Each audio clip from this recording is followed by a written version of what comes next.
In this scene, the explosive confrontation between Penny and August becomes a surprisingly tender, transformative moment that, when viewed through a queer and emotionally grounded lens, reveals how young women often navigate the tangled terrain between cruelty and vulnerability, rivalry and recognition, and the deep, unspoken longing to be seen and valued by one another in ways they are rarely allowed to articulate.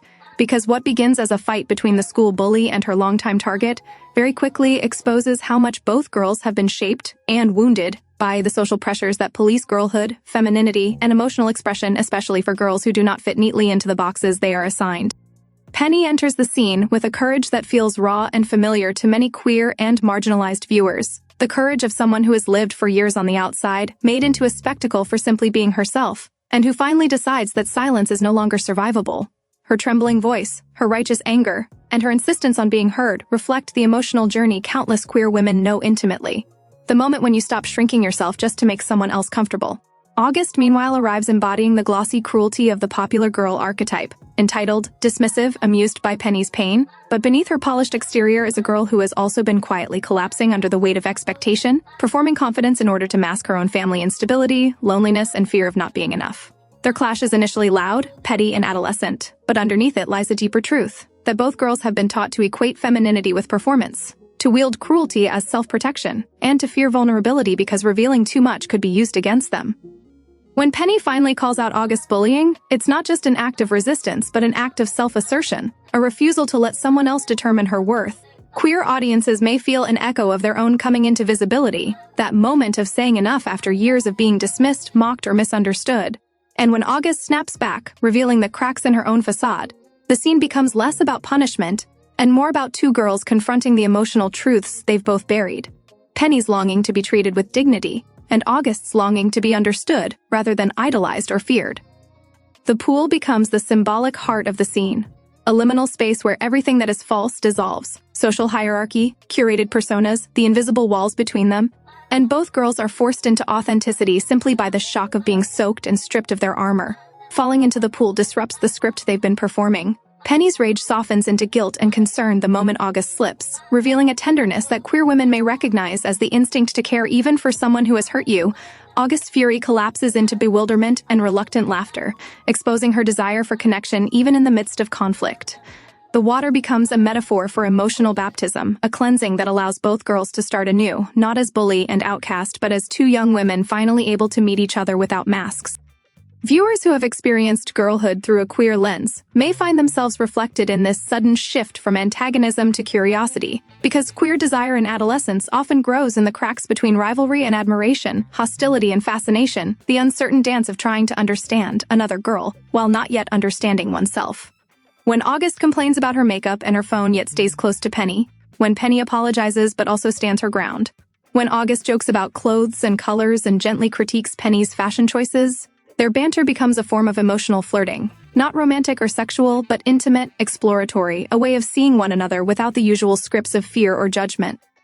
As August begins to compliment Penny, first indirectly through teasing, then directly by calling her cute, the moment resonates with a deeper emotional truth, that many queer women grew up believing they were undesirable or invisible, especially if they did not conform to expected femininity, and hearing someone who once hurt you finally acknowledge your beauty can be disorienting, healing, and destabilizing all at once.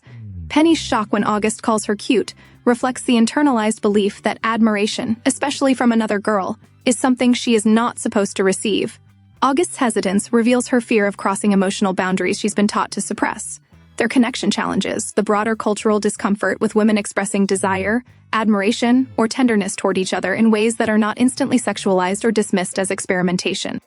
Society often forces women into rigid emotional roles, friends but not too close, rivals but not affectionate, desirous but only in ways legible to the male gaze. This scene instead refuses those limitations by presenting their bond as emotionally complex, rather than titillating, grounded in shared vulnerability, rather than spectacle. Their conversation about clothes and hair, their awkward hug, their admission of mutual admiration, all of these become small acts of queer visibility. The quiet kind that happens before a girl even knows what queerness is. The kind that lives in the space between wanting to be someone and wanting to be wanted by them.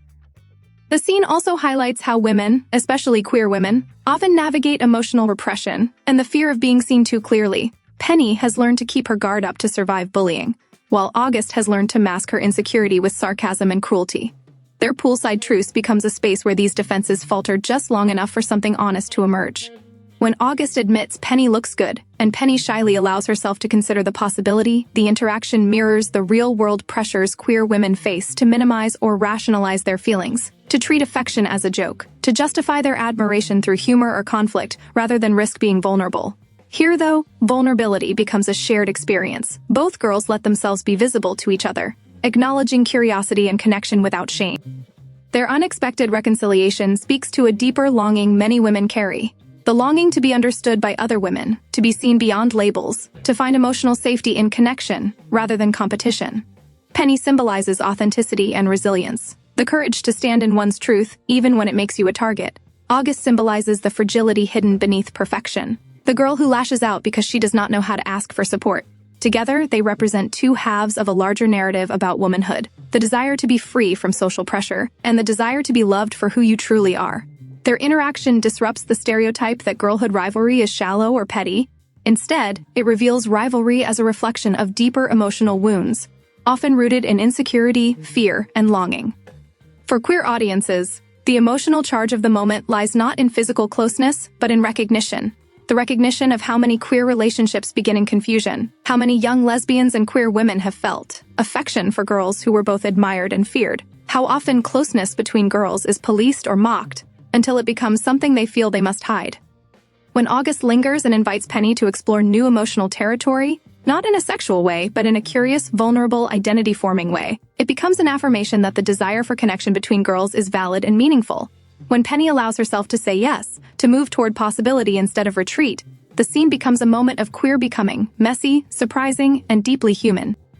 Ultimately, the scene is not about revenge or seduction, but about growth, visibility, and the beginning of emotional honesty. It affirms that queer longing can exist in spaces of conflict, that admiration can bloom from unexpected places, and that authentic connection is often born from moments when the stories we tell about ourselves fall apart. By centering Penny and August's emotional journey rather than sensationalizing their interaction, the scene offers queer and women viewers a story that honors their experiences, their complexities, and their desire to be seen. It reminds us that girlhood, especially queer girlhood, is full of contradictions. But within those contradictions lies the possibility of transformation, healing, and unexpected tenderness.